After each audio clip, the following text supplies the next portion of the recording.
युग डरते हुए अभिमन्यु से कहता है, यार तूने आवाज सुनी?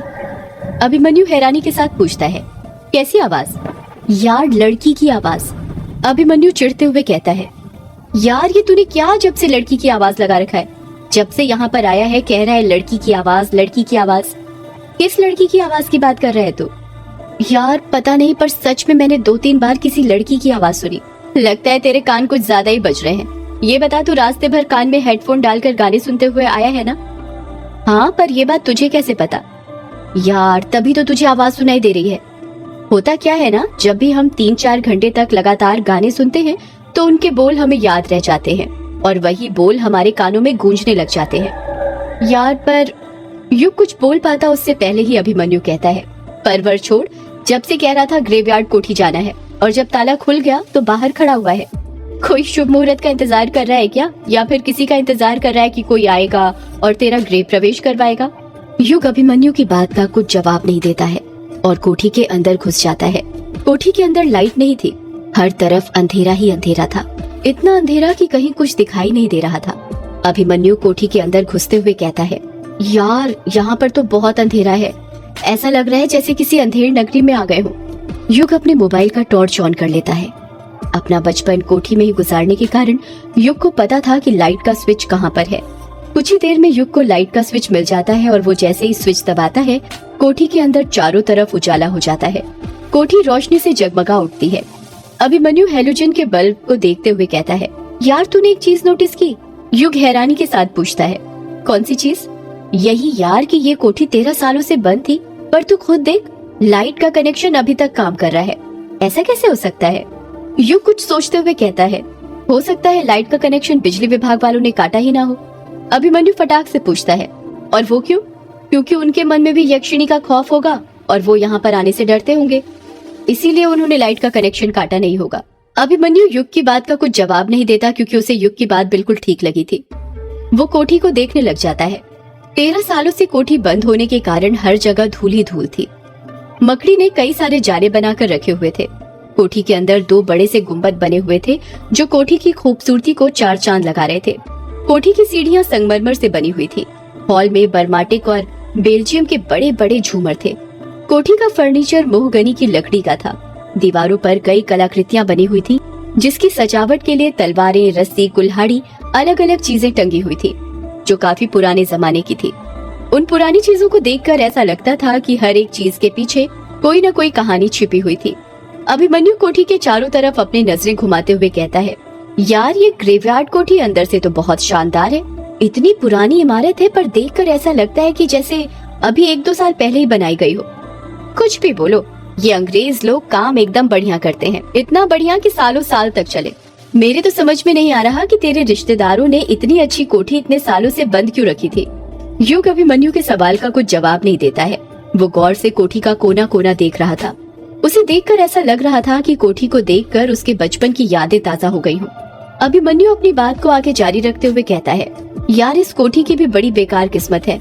1-2 हफ्ते बाद अपने वेकेशन खत्म करके तू यहाँ से चला जाएगा और फिर से इतनी प्यारी कोठी बंद हो जाएगी। मैं कहाँ जाऊँगा?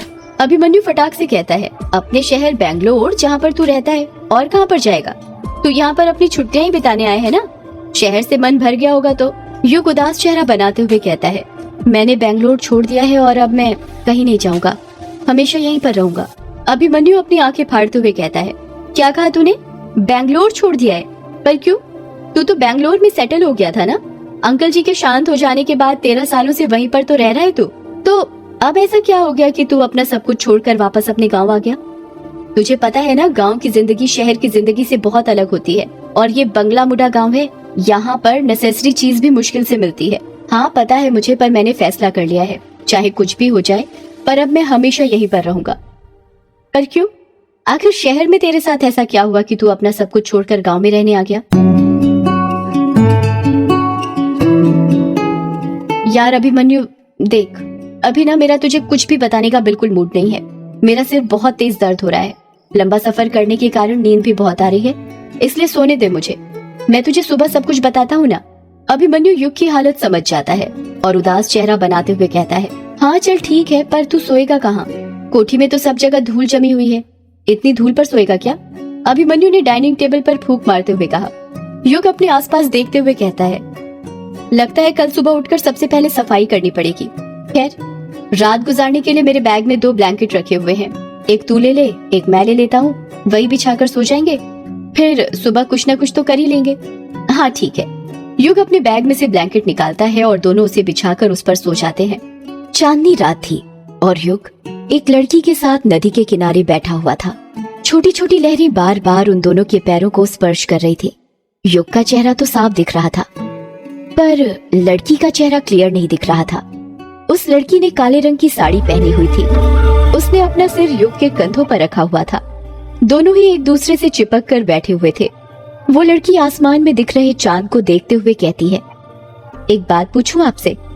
युग प्यार से कहता है, हाँ पूछो ना, इसमें इतना हिचकिचाने वाली क्या बात है? आप मुझे भूलोगे तो नहीं ना? युग बड़े प्यार से बोलता है, तुम भूलने वाली चीज थोड़ी हो जो मैं तुम्हें भूलूंगा। तुम तो वो हो जिसे मैं जिंदगी भर अपने पास रखना चाहता हूँ, अपनी बाहों में भरकर। इतना कहकर युग उस लड़की की कमर पर हाथ रखता है और उसे अपने सीने से सटा लेता है। वो लड़की युग से दूर हटते हुए कहती है, कोई बातें बनाना तो आपसे सीखे। अच्छा चलिए ये बताइए, मैं आपके लिए क्या हूँ? क्या हूँ मतलब ये कि मैं आपकी जिंदगी में क्या अहमियत रखती हूँ? युग उस लड़की से मजाक करते हुए कहता है, तुम कुछ अहमियत नहीं रखती मेरी जिंदगी में। मेरी जिंदगी मुझसे है ना कि तुमसे। युग का जवाब सुनकर वो लड़की नाराज हो जाती है और मुंह फुलाते हुए कहती है, मतलब इतने दिनों से जो कुछ आप मेरे साथ कर रहे हैं वो सब दिखावा है। सब लड़के ना एक जैसे होते हैं, उन्हें लड़कियों से बस एक ही चीज चाहिए होती है और वो है उनका जिस्म। जहाँ आप लोगों का मतलब निकलता है आप लोग हमसे मुंह फेर लेते हैं। इतना कहकर वो लड़की वहाँ से उठने लग जाती है। तभी युग उसका हाथ पकड़ते हुए कहता है, अरे तुम तो नाराज ही हो गई। मैं तो मजाक कर रहा था मेरी जान। तुम जानना चाहती थी ना कि मेरी जिंदगी में तुम्हारी क्या अहमियत है, तो अब गौर से सुनो। इतना कहकर युग उस लड़की को फिर से अपने पास बैठा लेता है और उसकी आंखों में देखते हुए कहता है, तुम मेरी जिंदगी की H2O हो। वो लड़की हैरानी के साथ कहती है, H2O हूँ? मतलब तुम मेरी जिंदगी का पानी हो जिसे पीकर मैं अपनी प्यास बुझाना चाहता हूँ। तुम मेरी जिंदगी की ऑक्सीजन हो जिसे मैं अपनी सांसों में भरकर जीना चाहता हूँ। इतना कहकर युग उस लड़की के करीब चला जाता है, इतने करीब कि अगर अब वो जरा सा भी आगे बढ़ता तो उसके होंठ उस लड़की के होंठ से टकरा जाते। वो लड़की एक लंबी आह भरते हुए कहती है, आप रुक क्यों गए? बोलते रहिए। तुम मेरी जिंदगी का वो हसीन ख्वाब हो जिसे मैं रोज देखता हूँ। तुम मेरी जिंदगी का वो सुकून हो जो मुझे तुम्हारी बाहों के सिवा कहीं और नहीं मिलता। तुम मेरी जिंदगी का वो हिस्सा हो जिसके बिना मैं कुछ नहीं। सच तो ये है कि मेरा तुम्हारे बिना कोई वजूद नहीं। युग को पता ही नहीं चल पाता कि कब बातें करते करते उसके होंठ उस लड़की के होंठों से टकरा जाते हैं। दोनों के होंठ चिपक गए थे, ठीक उसी तरह जिस तरह भंवरा फूल से चिपकता है।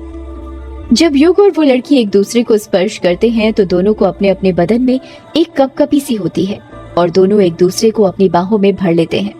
वो दोनों कब रेत पर लौट जाते हैं उन्हें पता ही नहीं चलता। उस लड़की की काली साड़ी में युग पूरी तरह गूंथ चुका था। कोई इस बात का अंदाजा ही नहीं लगा सकता था कि उस लड़की ने साड़ी भी पहनी हुई थी। ऐसा लग रहा था जैसे वो साड़ी एक चादर हो जिसमें वो दोनों समाये हुए थे। उस लड़की के बदन का एक एक अंग युग के अंग के साथ स्पर्श हो रहा था। दोनों एक दूसरे में समाहित हो गए थे। उन दोनों के रोम रोम में आग लगने लग गई थी।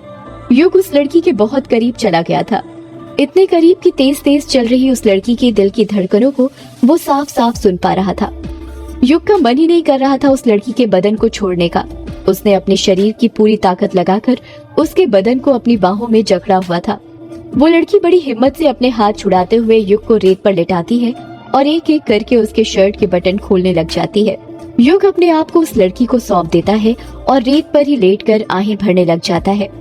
वो लड़की युग के शर्ट के बटन खोल देती है और उसके माथे को चूमने लग जाती है। वो लड़की युग के माथे को चूमते हुए कहती है, आप मुझे भूलोगे तो नहीं ना? युग धीरे से कहता है, नहीं, मैं तुम्हें नहीं भूलूंगा, कभी नहीं। वो लड़की बार बार युग को चूमते हुए बस यही बोले जा रही थी, आप मुझे भूलोगे तो नहीं ना? और युग कहता, नहीं, कभी नहीं। युग के अंदर की गर्मी बढ़ती जा रही थी। वो युग के माथे को चूमने के बाद नीचे आने लग जाती है और उसके सीने को चूमने लगती है। युग के अंदर की उत्तेजना बढ़ती जा रही थी। उसका पूरा बदन पसीने से भीग चुका था। उसके माथे और बदन पर पसीने की बड़ी बड़ी बूंदें थीं। उसे अपने पूरे शरीर में गर्मी का एहसास होने लग जाता है। उसे ऐसा लग रहा था जैसे वो किसी आग में तप रहा हो। देखते ही देखते गर्मी इतनी बढ़ जाती है कि उसकी नींद टूट जाती है और वो अपने सपने में से बाहर आ जाता है। युग झटके के साथ उठते हुए कहता है, ओह माय गॉड, फिर वही सपना। इतना कहकर युग अपने माथे का पसीना पोंछने लग जाता है। उसका पूरा बदन पसीने से लथपथ हो गया था। युग खुद से कहता है, हे भगवान, ये क्या है? क्यों बार बार आप मुझे एक ही सपना दिखाते हो? और आखिर वो लड़की कौन है जिसके साथ मैं ये सब करता रहता हूँ? इतने करीब तो मैं आज तक अपनी जिंदगी में किसी लड़की के नहीं गया। कौन है वो लड़की? क्या संबंध है मेरा उसके साथ? यही सब सोचते हुए युग अपनी जगह पर खड़ा होता है, अपने बैग में से पानी की बोतल निकालता है और पानी पीते हुए फिर सोचने लग जाता है, ये सपना मेरा पीछा क्यों नहीं छोड़ता? बेंगलोर में भी यही सपना दिखता था और यहाँ पर भी।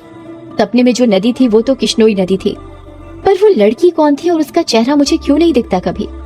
युग वापस से लेट जाता है और कोठी की छत को देखते हुए सोचने लगता है, नदी तो मिल गई, हो सकता है वो लड़की भी मिल जाए। बस एक बार वो लड़की मिल जाए, फिर ये सारे सपनों के राज खुल जाएंगे।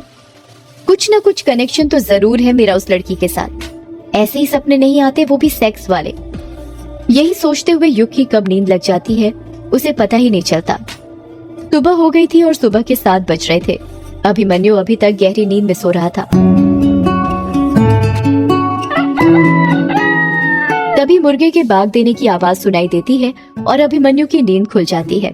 अभिमन्यु उबासी लेते हुए अपनी आंख खोलता है और देखता है कि युग उससे पहले ही उठकर बैठा हुआ था और कुछ सोच रहा था। अभिमन्यु हैरानी के साथ कहता है, अरे युग, तू कब उठ गया और सुबह सुबह इतनी गहराई के साथ क्या सोचने लग गया? पहले तो युग के मन में आया कि वो उसे अपने सपने के बारे में बताया, पर फिर अगले ही पल उसने सोचा कहीं अभिमन्यु उसे पागल ना समझ ले, इसलिए उसने कहा, कुछ नहीं यार, बस ऐसे ही बैठा हुआ था। अभिमन्यु बात को बदलते हुए कहता है, वैसे तूने बताया नहीं। युग हैरानी के साथ पूछता है, क्या नहीं बताया? यही कि तूने बैंगलोर क्यों छोड़ दिया? तेरे यहाँ पर आने का मकसद क्या है? यार, मैंने बैंगलोर को नहीं छोड़ा, बल्कि बैंगलोर ने मुझे छोड़ दिया है। मतलब? मैं कुछ समझा नहीं, तू साफ साफ बताएगा क्या कहना चाहता है? मतलब ये कि मेरी बैंगलोर में जो जॉब थी वो चली गई। अभिमन्यु शॉक्ड होते हुए कहता है, क्या कहा? जॉब चली गई? पर कैसे? युग चुप रहता है, कुछ जवाब नहीं देता है। अभिमन्यु युग पर दबाव बनाते हुए पूछता है, अरे तू चुप क्यों है? बता ना, आखिर तेरी जॉब कैसे चली गई? युग लंबी सांस लेते हुए कहता है, मुझे कंपनी ज्वाइन किए हुए 1 साल ही हुआ था, तब कुछ ठीक चल रहा था। ऐसा लग रहा था कि लाइफ सेट हो गई और इसी कंपनी में फ्यूचर सेट हो जाएगा। पर जैसा हम सोचते हैं वैसा होता कहाँ है? होता भी कैसे? अगर जिंदगी में सब चीजें हमारे मुताबिक होने लगे तो उसे जिंदगी नहीं, कोई फिल्म की कहानी कहते हैं। अभिमन्यु बीच में ही युग को टोकते हुए कहता है, यार तू बातें घुमा मत, सीधे सीधे बता हुआ क्या था? युग अपनी बात को आगे जारी रखते हुए कहता है, सब कुछ ठीक ही चल रहा था कि तभी हम लोगों को बताया गया कि कंपनी लॉस में चल रही है, जिस कारण कंपनी की फाइनेंशियल कंडीशन खराब हो गई थी। फाइनेंशियल कंडीशन से उभरने के लिए कंपनी ने 50 एम्प्लॉयज को निकालने का फैसला किया था और जब लिस्ट आई तो उस लिस्ट में मेरा भी नाम था। पर ऐसे कैसे? तुझे कैसे निकाल दिया? तेरा तो कैंपस सिलेक्शन हुआ था ना, और पैकेज भी अच्छा था। हाँ, पर तुझे पता है मेरी फील्ड इलेक्ट्रिकल और इलेक्ट्रॉनिक्स की थी, पर सारे काम कोडिंग का कराते थे, पूरा घिस कर रख देते थे, इतना परेशान करते थे कि आप खुद जॉब छोड़ दें या फिर खराब परफॉर्मेंस की वजह से आपको वो खुद निकाल दें। तुझे पता है ये कंपनी और कॉलेज वालों के बीच एक बहुत बड़ी सेटिंग होती है। क्या कहा? सेटिंग होती है? कैसी सेटिंग? देख, मैं बताता हूँ।